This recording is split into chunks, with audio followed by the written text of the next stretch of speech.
abogado César Gutiérrez Priego, que hay algunos que me dicen, ay, es que otra vez el abogado, pues si ustedes consiguen a una voz más autorizada y con conocimiento jurídico para hablar de estos temas, me avisan, porque de plano no creo que Roberto Gil Suart quiera entrarle sin máscaras como siempre lo ha hecho César Gutiérrez Priego, al cual le doy la bienvenida aquí en Reporteros MX. ¿Cómo estás? Mi querido Manuel, un placer estar contigo como siempre, a la orden. Pues ahora yo no sabía, pero la Suprema Corte actúa según los sentimientos, pero no de la nación, sino de Alcántara Carrancá. Admite el propio Alcántara Carrancá que no puede echar atrás una reforma constitucional con una acción de inconstitucionalidad. Y así con descaro total dice, sin embargo, acabo de reflexionar y resulta que sí podemos hacerlo. Tal cual, César. Sí, mira, para que la gente nos pueda a lo mejor seguir el hilo y entendernos un poco, se presentaron varias acciones de inconstitucionalidad, alguna por parte del Partido de Acción Nacional, otra por parte del Partido Revolucionario Institucional, algunos diputados de Zacatecas y por Movimiento Ciudadano. Todos estos se acumularon.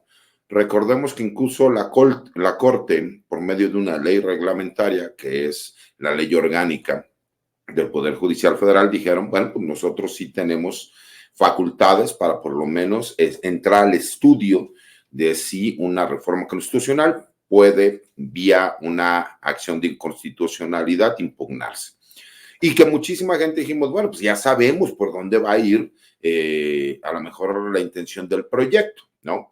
Obviamente el proyecto se lo dieron al ministro José Luis González Alcántara Carrancá para que hiciera el proyecto. Él ya hace público el proyecto y dentro de los puntos que señala, para que quede claro, es reconocen que existen los antecedentes en la misma Suprema Corte de Justicia en donde no puedes tú detener una reforma constitucional vía una acción de inconstitucionalidad. Pero todavía fueron más allá. Dicen, sin embargo, que esa es la palabra clave, me parece, ahora tenemos un nuevo criterio.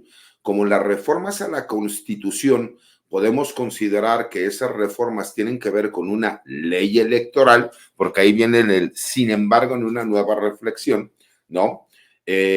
Dicen, bueno, pues entonces esa sí es una ley federal electoral, y como es una ley federal electoral, pues entonces sí podríamos nosotros darle entrada a esta acción de inconstitucionalidad en su contra. ¿Y qué es lo que quieren atacar directamente, mi querido Manuel?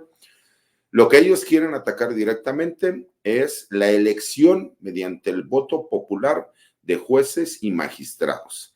Asimismo, de aquellos jueces sin rostro, que es lo que conocemos para los delitos de delincuencia organizada.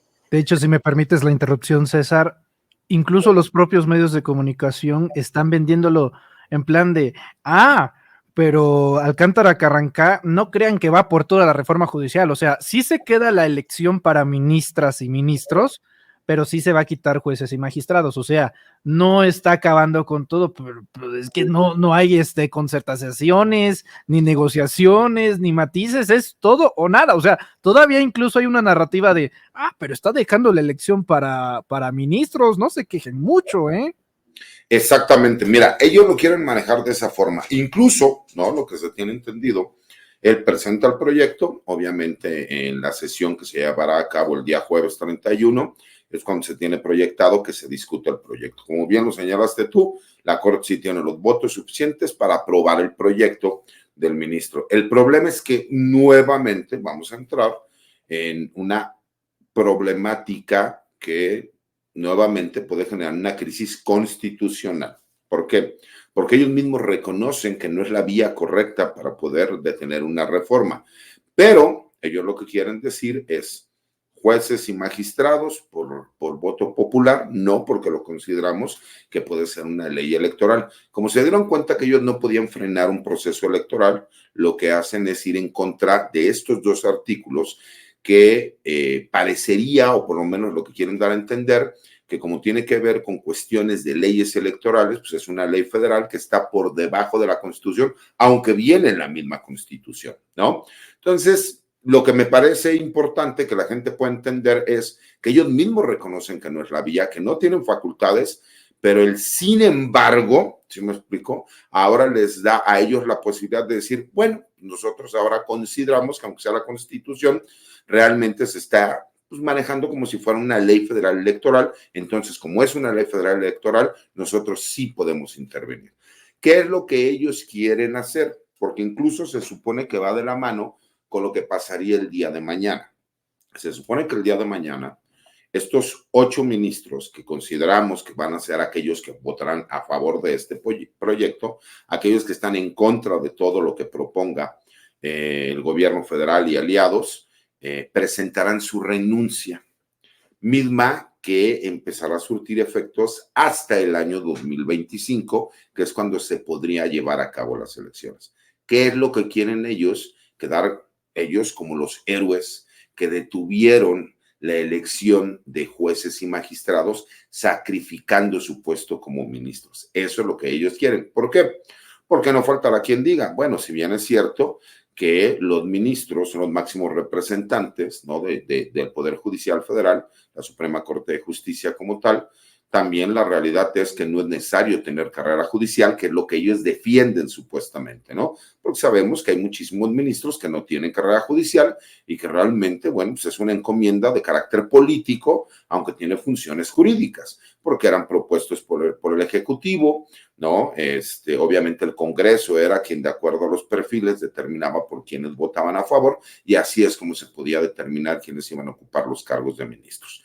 En este caso, lo que ellos quieren es, vamos a salvar al Poder Judicial, aunque nosotros tengamos que dejar nuestro puesto, para que entonces sí, mediante el voto popular, la gente pueda seleccionar a ministros de la Suprema Corte, pero que el Poder Judicial no se toque. Eso es lo que ellos están buscando hacer. Y en el mismo proyecto que tuve la oportunidad de leer rápidamente, ¿no? Seguramente tendré mayores presiones el día de mañana, pero con lo que yo alcancé a leer, me llamó muchísimo la atención, ¿no? Donde reconoce que la verdad es que no había ni siquiera un antecedente que les diera la posibilidad de poder, vía esta controversia constitucional, declarar inconstitucional estas reformas, pues entonces agarraron por ahí una pequeña línea legal en donde dicen, bueno, si bien es cierto es una reforma constitucional, pero va enfocada a una ley federal electoral. Por lo mismo, nosotros podemos declararla inconstitucional. Para que vean cómo es necesario forzosamente cambiar el paradigma jurídico que tenemos en este país, porque parecería que solamente cuando son intereses personales, entonces los criterios se manejan en la interpretación de la ley, siempre es a favor del grupo de poder y no para el grueso de la población, como claramente lo estamos viendo en este proyecto de ley, ¿no? Sí, varias preguntas, pero antes la Corte publicó una síntesis, un resumen del proyecto de Alcántara Carrancá. Te quiero leer el párrafo. Dice, ¿por qué analizar la constitucionalidad de una reforma inconstitucional? Nuestra constitución vigente desde 1917, esto lo pone la Suprema Corte, es el producto de un pacto federal que diversos territorios contrajeron como resultado de la Revolución Mexicana. Esta es la parte que considero la más alta provocación desde la Suprema Corte, por lo menos en términos narrativos. Y dice, el pueblo de México, no el pueblo electoral, el pueblo de México, no el pueblo electoral, sino que el propio pueblo de México eligió una forma específica de gobierno. En nuestra constitución, este pacto quedó plasmado. O sea, ellos están conscientes. Ahora resulta que hablan en términos generales de la población, no de la ciudadanía, no de ese 60% de mexicanos que votaron por un proyecto de nación. Entonces, ellos ven que este asunto contraviene el pacto federal. Ajá, y el 39 constitucional, bien, gracias, ¿no? O sea, está bastante delicado, César. No solo está bastante delicado, o sea, ellos quieren que nosotros, si la Constitución es de 1917 y estamos hablando de hace 117 años, ¿no? 107 años, perdón, nosotros entonces no le podríamos cambiar absolutamente nada a la Constitución porque en 1917 determinaron que esa era la forma como teníamos nosotros que regirnos de acuerdo a las leyes. Entonces, imagínate, nosotros no podríamos como pueblo, ¿no? tomar una decisión, porque pues, de acuerdo a lo que menciona este comunicado de la Suprema Corte de Justicia, pues hace 107 años ya decidieron cuál iba a ser la forma de gobierno. Pero lo que me parece todavía más increíble es que no reconozcan que mediante las elecciones, el pueblo de este país, el pueblo de México, pues le dio la autoridad moral y la autoridad legal a quien nos está gobernando para que se puedan hacer todos estos cambios estructurales. Eso es la democracia, mi querido Manuel. Y ese es el sistema que nosotros tenemos, es el sistema que funciona y es el sistema que nos ha regido los últimos años, ¿no? Entonces, tendrían que cambiar entonces la forma de gobierno para que ellos la interpreten de la forma en como ellos la quieran interpretar. Pero ese es el grave problema, cuando seguimos cayendo en esta problemática, en donde siempre se encuentra alguna laguna legal que ellos la interpretan a favor de los grupos poderosos. En este caso, tenemos que recordar que no puede ser el mismo Poder Judicial quien defienda al Poder Judicial. No se puede así. ¿Sí me explico? Dos, hablan muchísimo de la cátedra de derecho que está dando el ministro. El mismo ministro, por eso yo compartí ese fragmento, reconoce que no tienen ni siquiera un antecedente, pero ahora ellos quieren decir e interpretar que una reforma constitucional, no importa que sea la Constitución la que hable, si ellos consideran que se aplica como una ley federal electoral, pues entonces ellos sí pueden darle entrada a un recurso como una acción de inconstitucionalidad. O sea, es un asunto del corazón, básicamente, ¿no? Mira, esa es la problemática, ¿no? A lo mejor el día de mañana, lo digo con mucho respeto, el ministro amanece con un humor distinto y a lo mejor podría cambiarlo, ¿no? El proyecto, porque dice, sin embargo, ante una reflexión, a lo mejor tiene otro tipo, otra reflexión. ¿Por qué? Porque hay un antecedente que es importante. Recordemos que el Poder Judicial sí quiso jugar a la política en este país. Recordemos que el ministro puso su casa para que la ministra Norma Piña tuviera una reunión con el presidente del PRI, Alejandro Moreno, en donde la ministra Piña trató de interferir en la voluntad de los magistrados del Tribunal Electoral de la Federación. Eso lo sabemos, es un hecho público que fue de conocimiento nacional e internacional. Entonces, me parece que por ética el ministro no tendría por qué haber realizado el proyecto y debió excusarse porque tiene un claro interés y ese interés pues puede de manifiesto y todos tuvimos conocimiento. Y esto va muchísimo más allá a otro tipo de cuestiones, mi querido Manuel. El hecho de que ellos quieran darle una interpretación, y ese es el grave problema que tenemos, ¿no? Es que los más autorizados para interpretar la ley en este país son los ministros. Sí, pero porque el sistema político le dio esa facultad al Poder Judicial para que fuera así. Pero entonces la voluntad popular no importaría, porque si el día de mañana determinan a lo mejor los ministros vía una acción de inconstitucionalidad, que no importa el sentido del voto, la Suprema Corte de Justicia va a interpretar lo que sea mejor para los mexicanos, porque nunca nos van a decir que es lo que ellos quieran, sino lo mejor para los mexicanos, no importa que ellos voten, ellos van a determinar cuál es la resolución a la que se tenga que llegar. Pues me parece completamente increíble escuchar un razonamiento de ese estilo. ¿Por qué? Porque tú puedes tratar de fundar y motivar para llegar a una resolución, ¿no? Decir, la ley te dice esto, lo interpreto de tal forma. Ajá. ¿Y qué pasa con la realidad? ¿Qué pasa con la realidad? Acuérdate que vivimos en una democracia. Aquí, perdón, en una democracia es la mayoría la que decide. Y se dieron todas las circunstancias para que esa mayoría votara a favor de un gobierno, de un proyecto de país, de un proyecto de transformación, y ahora, por eso recurro nuevamente al famoso lawfare, la famosa guerra jurídica. La Suprema Corte de Justicia quiere cambiar incluso el sentido de la ley para interpretarla como mejor les convenga. Eso es lo que no se puede permitir. La cita es el jueves 31 de octubre, tengo entendido.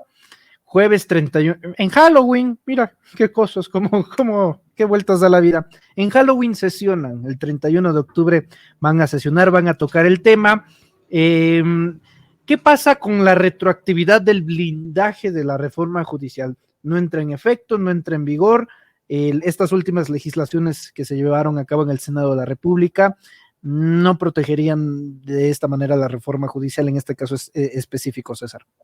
No, y te voy a explicar por qué. Porque ellos encontraron un mecanismo legal para decir que aunque ellos, por la vía de la inconstitucionalidad, ¿no?, de esta acción de inconstitucionalidad, no tendría por qué afectar a una reforma, dirán que de todas maneras, como es un acumulado, ¿no?, de diferentes acciones, pues ellos llegan a una resolución y que no importa que el día de mañana exista otra reforma a la ley, pues simple y sencillamente en este momento quedaría imposibilitado, por ejemplo, el Tribunal Electoral, ¿no?, y el INE, para poder organizar las elecciones para jueces y magistrados. Sí las de ministros, pero no las de jueces y magistrados, que eso es lo que ellos están buscando, porque incluso te digo, la intención sería a lo mejor el día de mañana, de acuerdo a lo que se comenta dentro del ambiente jurídico, todavía no es una realidad, queda más como pues un chisme, a lo mejor si tú quieres, de Radio Pasillo, en donde se dice que el día de mañana ellos públicamente saldrán a decir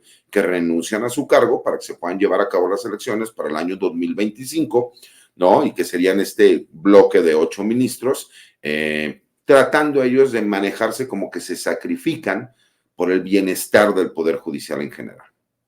Ahora, manejemos escenarios.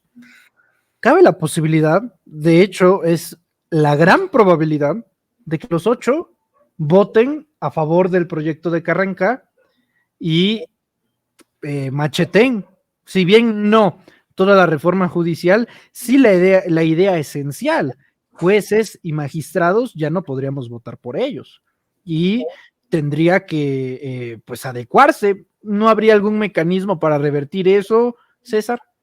Por supuesto, legalmente habría un mecanismo, pero quedaríamos nuevamente en la misma batalla jurídica de lo que se va a estar manejando. Fíjate, ellos lo que quieren en pocas palabras es decir, perfecto, si tú quieres ir a una elección, me parece bien, y a lo mejor en esa elección tú vas a votar por jueces, magistrados y ministros. Muy bien, pero ¿qué crees? Como yo ya declaré inconstitucional estos apartados, porque yo lo considero que realmente es aplicable en una legislación de un proceso electoral federal, pues entonces tú podrás buscar ir a elecciones, pero no podrás votar ni por jueces ni por magistrados, única y exclusivamente por ministros, porque el proyecto está así. Entonces tendría que haber una nueva reforma para que hubiera una nueva acción de inconstitucionalidad que se pudiese llegar a dar esta situación, o con la nueva entrada en vigor, a lo mejor de la supremacía constitucional y una nueva reforma a estos artículos que ya fueron impugnados. Ellos lo que están tratando de buscar, mi querido Manuel, es tiempo. Y lo que quieren es dar un traspié legal a el hecho de que no se den las elecciones en el año 2025. ¿Y por qué lo quieren así? Porque saben que ya se tiene el tiempo encima para que el Instituto Nacional Electoral, que es el INE, pueda organizar las elecciones. Si tú analizas, el problema no es ni siquiera la reforma constitucional, ¿no? No es la reforma al Poder Judicial, que ya es ley. El problema es que voten por jueces y por magistrados, asimismo por ministros, pero ellos también entienden que por ministros muy posiblemente, pues a lo mejor la presidenta de la República, teniendo al Congreso, pues puede designar a quien quiera ella. Y ellos lo que dicen es, bueno, vamos a sacrificar nuestros puestos para proteger a los jueces y magistrados. Pero no es porque tengan muy buen corazón, es por el hecho de que entonces se acabaría con toda esa cofradía, ¿no?, influyentismo que se tiene dentro del Poder Judicial, y entonces ellos lo ven como la posibilidad de decir, no importa, nosotros nos sacrificamos, pero nuestra renuncia no será inmediata, sino que será hasta el año 2025. ¿Y por qué viene a mi consideración, Manuel, la trampa? Porque si ellos dicen renuncio y mi renuncia es para efectos inmediatos, pues obviamente se nombran nuevos ministros, ¿no?, de acuerdo al proceso que se tiene que llevar y lo que establece la misma ley, y que serán mientras se llevan a cabo las elecciones. Reforman nuevamente la Constitución, tienes el Congreso para poder hacerlo, aunque promuevan acciones de inconstitucionalidad o amparos o lo que quieran, pues los nuevos ministros dirían no al lugar, no procede, se sobresee, no se le da entrada a estas acciones y ¡pum!, vámonos. No, lo hacen hasta el año 2025 para por lo menos darles espacio a ellos de que aunque llegaran nuevos ministros y que estos ministros a lo mejor sí estuvieran de acuerdo con el proyecto de transformación, ellos ya ganaron todo un año para que no se llevaran a cabo las elecciones, que es lo que ellos buscan. Porque entonces veríamos muchísimos amparos en contra de los proyectos de la Cuarta Transformación. Nada más hay que recordar, todo lo que se hizo en el sexenio de Andrés Manuel López Obrador fue a marchas forzadas, no porque el proyecto no fuera correcto, sino porque se estuvo peleando en contra de amparos que se presentaban en contra de todos los trabajos de infraestructura que se hicieron en este país. Bueno, a tal grado que tuvieron que elevar como proyecto de seguridad nacional el Tren Maya, Dos Bocas, la refinería, para que los amparos no obstruyeran cada 5 minutos las construcciones. Para finalizar. Pero ahí te va, no solo es eso, man. A ver, tenemos al fiscal de Morelos, que sigue siendo fiscal porque le concedieron amparos para que no fuera destituido ni investigado por estar ligado a miembros de la delincuencia organizada. Lo mismo pasó con el fiscal de Guanajuato. O sea, ha sido siempre una lucha por parte del Poder Judicial. Yo puedo entender lo que dice el Poder Judicial. Nosotros estamos para protegerte contra actos, ¿no?, violatorios de derechos del gobierno. Pero ¿por qué curiosamente siempre nos terminamos enterando que a quien terminan defendiendo es al fiscal poderoso, al diputado poderoso, al gobernador poderoso? Todos vimos lo que pasó con Cabeza de Vaca, en donde incluso había una orden de aprehensión en contra de él y el Congreso Estatal lo protegió. Después huyó del país y después se le concedieron amparos para que no fuera detenido internacionalmente. Ese tipo de cosas no es el decir, es que tiene muy buenos abogados y es que por eso él consigue ese tipo de resoluciones. No, es porque hay apoyo por parte del mismo Poder Judicial, hay apoyo político. Ese es el tipo de cosas que no quieren perder. Saben, mi querido Manuel, que los que están ligados a estos grupos, que son millones, muchos empresarios, muchos políticos, pues se les quitaría ese manto protector. ¿O tú crees que algún multimillonario, dueño de alguna televisora, que daba por ahí cerca de 70 mil millones de pesos, le conviene que quiten a los jueces y magistrados que hay en este momento para que lleguen nuevos y que digan, yo no le debo ningún favor a esta persona y para mí no se le va a conceder el amparo que está solicitando y tiene que pagar?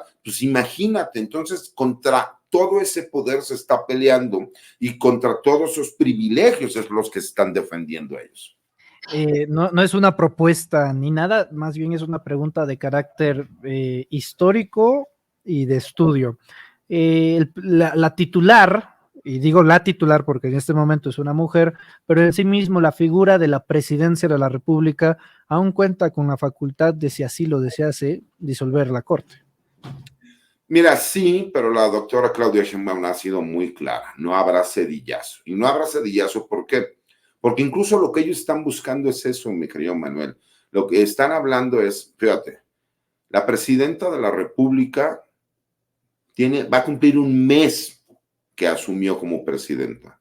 Y ya le han dicho narcopresidenta, le han dicho dictadora, le han dicho autoritaria, y no ha hecho absolutamente nada en contra de todos esos personajes. Imagínate si ella tomara la decisión de disolver la Corte, como sí lo hizo Ernesto Zedillo Ponce de León en aquel lejano 1994, 1995, más bien, ¿no?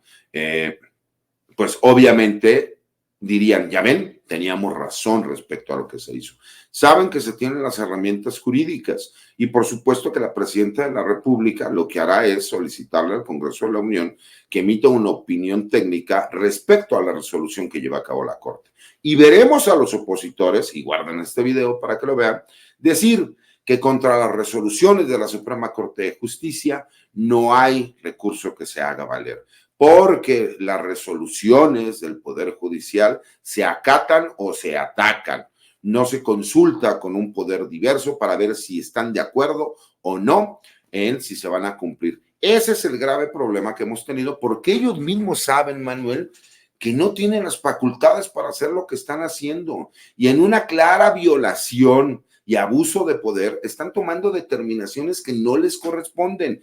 El mismo proyecto lo reconoce. Si bien es cierto, los antecedentes siempre han sido de que no puede haber una acción de inconstitucionalidad que vaya en contra de la Constitución. Sin embargo, ahora pensamos distinto y sí procede. Imagínate, ¿no? El día de mañana pueden decir, ¿qué creen? Pues para nosotros no existe el poder ejecutivo ni el poder legislativo y nosotros podemos pensar y determinar y resolver lo que nosotros queramos. ¿Cómo vas, no, a atacar una resolución así cuando es contraria a toda lógica del derecho moral y ética? César, para ir cerrando, esta es una pregunta de carácter político. ¿No te da la impresión de que las calles están muy frías? ¿No debería de repente en una situación de esta magnitud empezar a que la gente, pues sí, así como en su momento, y creo que lo sigue haciendo, está disfrutando lo votado, también defienda lo votado? Mira, lo que pasa es que la gente sigue a la expectativa porque ve que de alguna forma la presidenta de la República siempre ha sido muy clara y explica qué es lo que está sucediendo. Ha visto que el Congreso, tanto la Cámara de Diputados como la Cámara de Senadores, han salido a resolver toda esta problemática. Yo creo que por eso no han tomado las calles, porque aparte esto sigue siendo un proyecto que no lo veremos hasta el día jueves, ¿no? Que salvo que nos equivoquemos, pues obviamente el proyecto se votará a favor. Y que, por supuesto, pues habrá una respuesta por parte también del Ejecutivo y del Poder Legislativo, que es Presidencia de la República y todos los órganos que se comprenden, y a su vez también por parte del Congreso, Cámara de Diputados y Cámara de Senadores. A lo mejor podríamos iniciar o empezaríamos a ver los primeros juicios políticos que se podrían llevar a cabo, porque me parece que están las condiciones o podrían llegar a dar las condiciones. El problema es cómo van a vender esta información, mi querido Manuel. Por lo mismo, yo no he visto que pase una situación de estilo porque ve, chequemos lo que ha sucedido.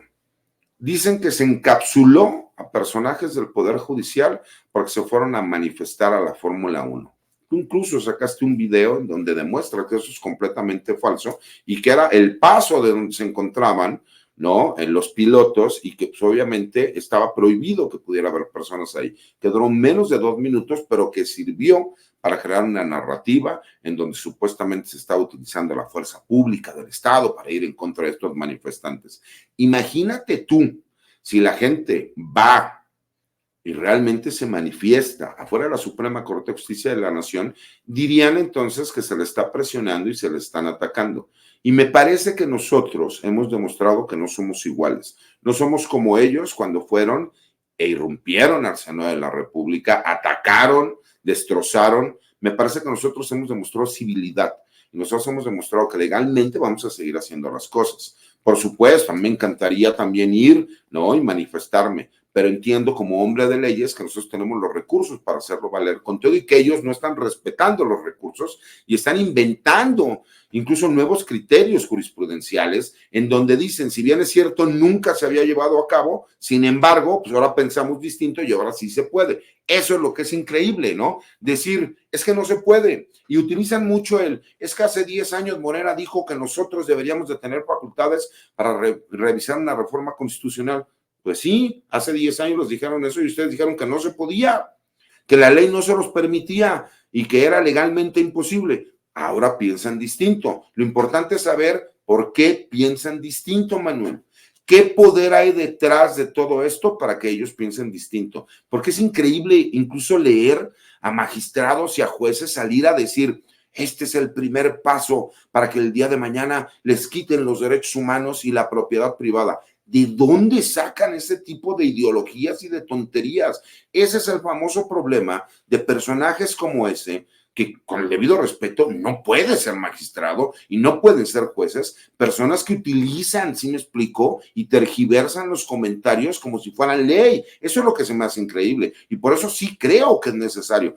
Yo lo he dicho siempre, hay muchísimos jueces y magistrados que merecen todo mi respeto y que son gente de leyes, gente educada y gente honesta. Pero también hay un gran grupo de vivales, de vividores y de rateros y como siempre dicen, las pruebas. Hay muchísimas pruebas y se ha sabido siempre, ¿no? Que no se quieran venir a dar ahora golpes de pecho. ¿Por qué? Porque dicen, es que están acabando con la carrera judicial. ¿Por qué si hemos visto magistrados y jueces que están dispuestos a someterse a la votación? Pues porque saben que tienen una carrera limpia, que la gente puede votar por ellos. ¿Por qué ellos quieren hacer esto?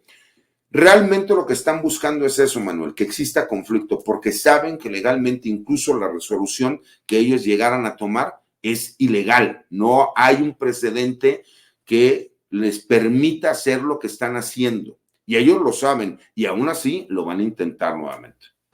César Gutiérrez Priego, te agradezco muchísimo estos minutos para el auditorio de Reporteros MX. Pues ya estamos a nada, en caso de que no hagan alguna locura en la Suprema Corte y el mundo siga su curso, a que se liberen las inscripciones para candidatos a jueces, magistrados y ministros. Tú eres aspirante a ministro de la Suprema Corte, entonces yo creo que en noviembre te estaremos viendo hacer fila para meter tus papeles y pues para poner todo en regla, todo en orden, todos los requisitos los cumples. Ojalá haya chance de poder grabar el momento de tu registro, porque estoy seguro, tengo la ligera sospecha de que va a estar atiborrado Roberto Gil Suart de medios tradicionales, entonces vamos a ver cómo resulta eso, vamos a estar al pendiente y en contacto. Te agradezco mucho. ¿En dónde te podemos encontrar en redes sociales? Mira, cuenta con ello, mi querido Manuel. Aparte, acuérdate de algo, aquí no importa que de aquel lado sean muchos y acá somos pocos. Nosotros tenemos las herramientas para ir adelante. Y además, para ser valiente, no se necesita que seamos muchos, nada más con que tengamos la decisión para hacer las cosas, lo vamos a hacer, porque no vamos a permitir, mi querido Manuel, que revivan al calderonato con un personaje como Roberto Gil. Y invito a la gente a que me siga en mi cuenta de X, anteriormente Twitter, que es @CésarGutiPri, que lean mis columnas de opinión que escribo para La Silla Rota y las videocolumnas que subo de vez en cuando a mi página de YouTube. César Gutiérrez Priego, te agradezco mucho, te envío un fuerte abrazo y estamos en contacto. Igualmente, mi querido Manuel, y saludo a todas las personas del chat. Es el